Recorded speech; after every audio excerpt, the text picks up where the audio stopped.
Welcome to another video from Gweilo 60 and Weifang.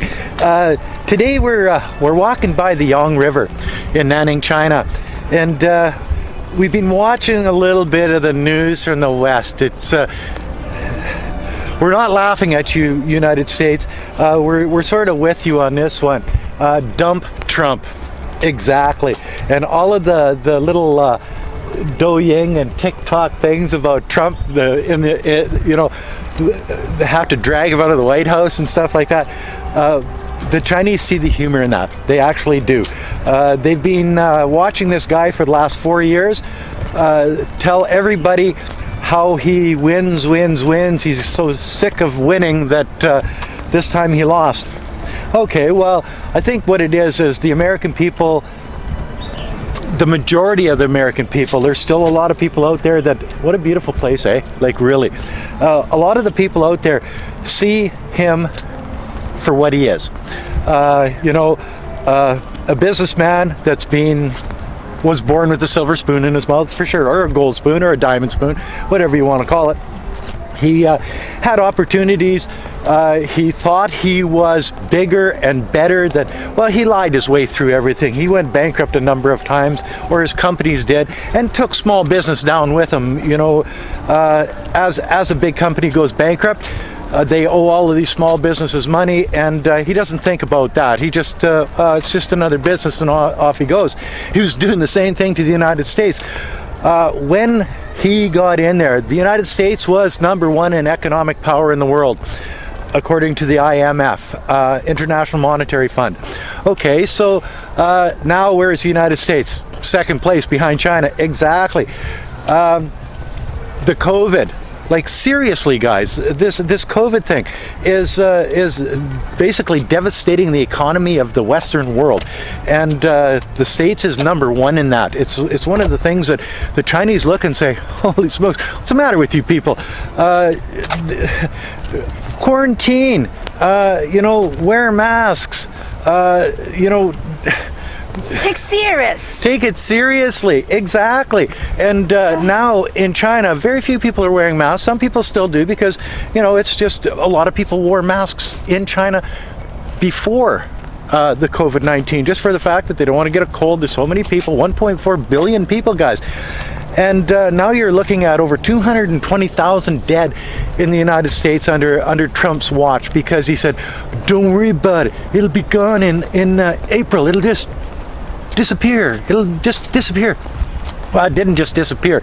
When you've got a leader like that telling people don't worry about it, and then you've got these other people that will believe that guy because, I don't know, maybe they just have no freaking brain. I don't know what it is.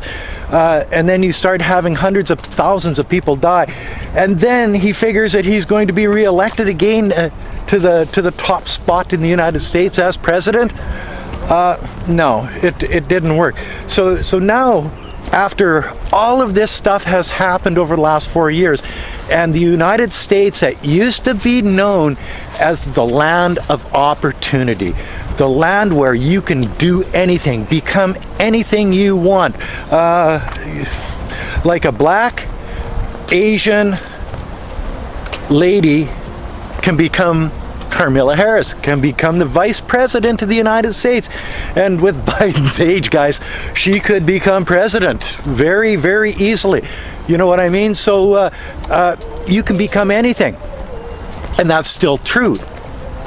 But it's not as true as it was back 4, 5, 6, 10 years ago, where the United States of America, everybody wanted to immigrate there.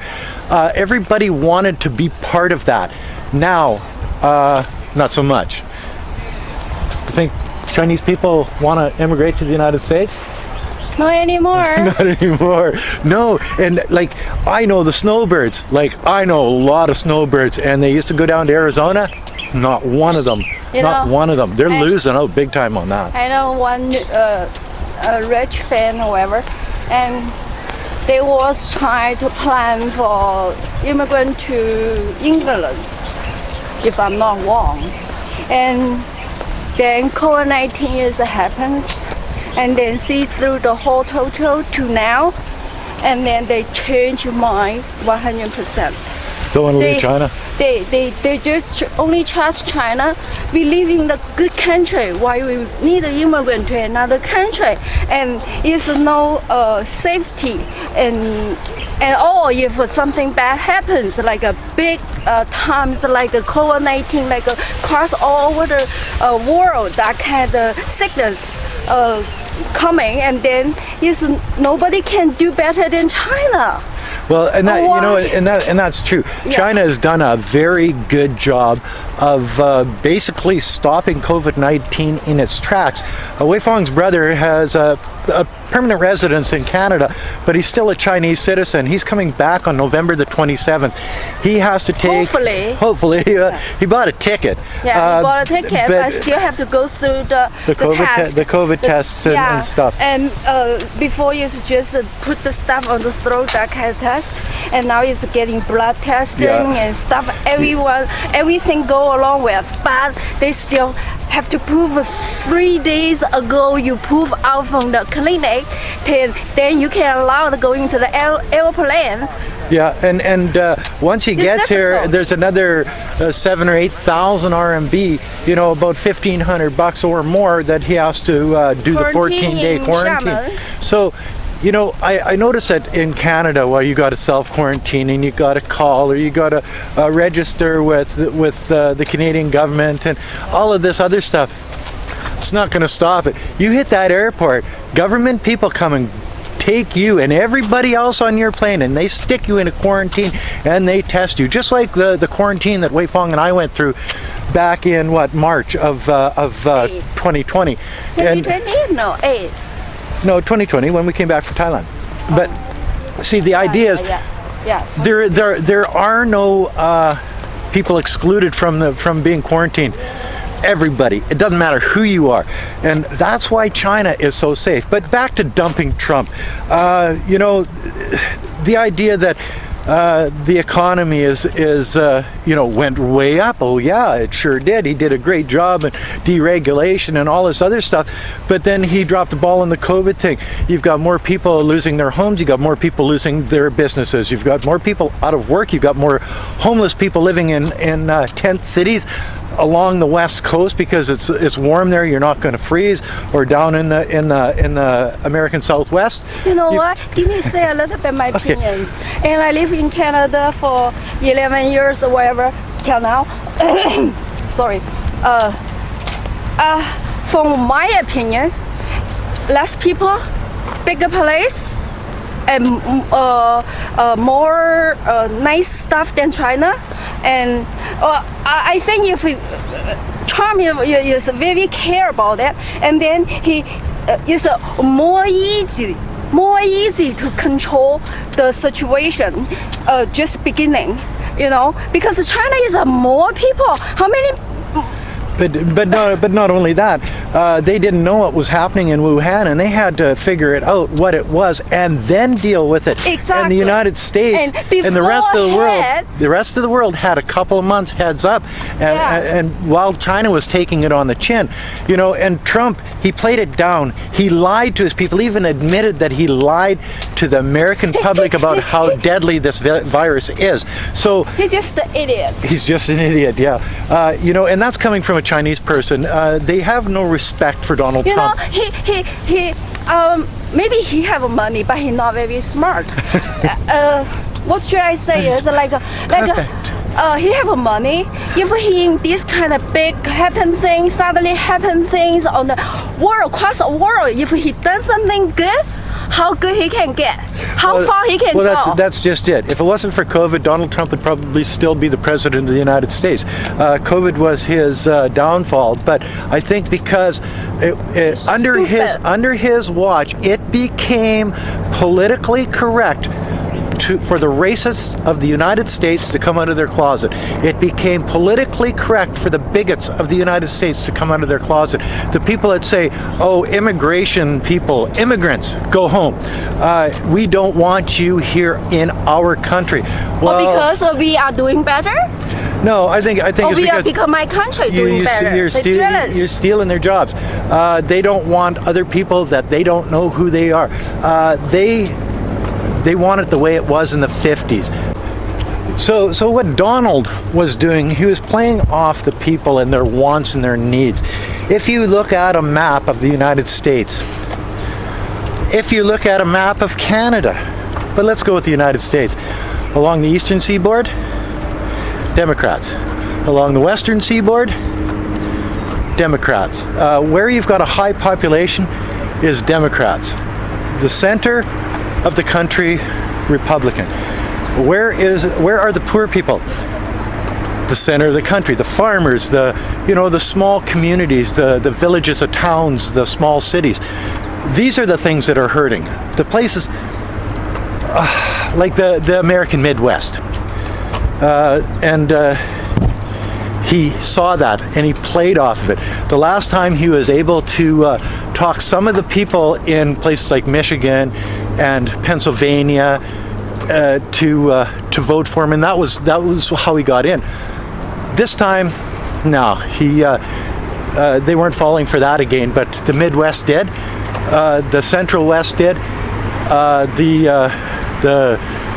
basically the center of the country all went Trump. And is it actually going to be the Republican Party after this, or is it going to be another party that Trump decides to build himself, just for the fact that he has a solid 28% of all the voters in the United States? Scary. So maybe he'll get rid of the Republican Party and make his own American Party. Maybe it's going to be called the American Party, or Make America Great Party again. But we might be looking at a third party in the United States after this, because he doesn't want to be dealing with the Mitt Romneys of the world, and they're the Republicans. So who knows where this is all going to end up? I know that Trump is going to wield some political power Go in home, the future. retired. Go home and retire. Well, 74 years old, he should be retired. Exactly. Enjoy the life. But, well, with his money, I suppose he could. But the idea is that some people are narcissists, and that all they want is power. They don't care about anything else. And he's not caring about your American vote. He doesn't give a rat's ass about your vote, because he's only concerned about him getting back into power. He doesn't care if he has to throw all your votes in the garbage. Don't count the votes. What is he saying? We don't want to count any more votes. And these are absentee votes from military personnel that have been stationed overseas. What a slap in the face. Not only are we not going to count your votes if it was up to Trump, but you have to protect our country. Yeah, so anyway, that's sort of a little rant about what we're thinking here in China. We don't have any respect for Donald Trump. We've lost respect for the United States. I used to love going to Arizona in the wintertime. Not anymore. That's off the table, unless they change their whole world around. Look at this place. Hey, how beautiful it is in here. But back to, I digress. But unless the United States changes their attitude back to the way it was, and being fair to all people, and throw those racists and bigots back into the frickin' closet, guys, because there's no place in the world for people like that. Only under somebody like Trump is that acceptable. And now that Biden's in, it's going to take a lot of work to get it back to where it was. I'm telling you, the whole world was going crazy for about 4 years there, and I'm glad that there's at least a chance that it's going to go back to some normalcy. And we're all hoping for the United States to get their act back together again. We want to see their economy grow. We want to see the people happy. We don't want to see tent cities. We don't want to see what has happened over the last 4 years with the racism and the bigotry on the streets of the United States, the riots, us against them attitude. You don't have that here in China, and maybe that's why people like myself and Weifang would rather be here than over there at the moment.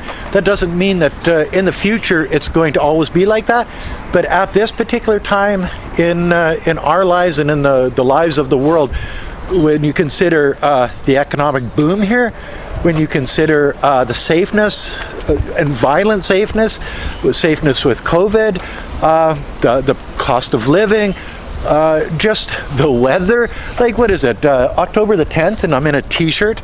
You know what I mean? 25 to 30 degrees. Yeah, 25 to 30 degrees here. So like, How much? life is good, eh? Yeah. How much you want for it? Well, exactly. How much more can you ask for in a life rather than what we're living right now? We travel around, we make videos. People that watch our channel actually see that we put a lot of time into travel and making videos to show you what China's actually like, not the lies and just the lies of the Western media, the lies of the Western politician. And it's not the people's fault for believing it, because that's what they've been basically trained to do over the years, is to listen to the news, and that's where you get your information in the West. You listen to your politicians because they're your representative in the government of your own country. So over the years, that's sort of been demented in a way where the politicians used to be, the Tommy Douglases of the world, used to be there to make it better for the people in the country or in your area of the country. Now, it seems like the politicians are there for their party. They don't vote against party rules and regulations. They don't vote against what the Prime Minister or the President wants. They vote with the Republican Party, with the Democratic Party, with the Conservative, with the Liberal, with whatever party. Whether it's good or bad for their constituents, that's not the way it's supposed to be. They're supposed to be there to represent you because you voted them in as the representative for your area of the country. It's not like that anymore. Here, Chinese government takes care of everybody. And Yeah, I cannot say China is 100% is a very perfect. It's still something government control too much and stuff like that. But and I am not How do I say? I'm not a compelling people. You're not a complainer. I am not. I enjoy every country. I like Canada. I like China. I like United States. But the thing is, can we not fight? Can we all just get along together? Kumbaya. Exactly. And everybody made the world a little bit perfect than now, right? That's all. I think peace is very, very important for the world people, the regular people. And your government want to fight. Well, that's another thing. The United States has been in a war, I think, every year since they were formed back in 1778, right up to, is it 1778? It comes to mind. Right up to the present day, I think they've only had 16 years that they haven't been in a military conflict. What does that tell you? You know what I mean? It's just like one of those things, and it's not just Trump. It's been every president in the United States, I guess, except for Jimmy Carter. You know what I mean? But we're getting off topic here, and I think this is running too long. So that's our rant for the day. If you like this rant from Weifang and Gweilo 60, like, comment, subscribe, push that share button, and thanks for watching. Bye now.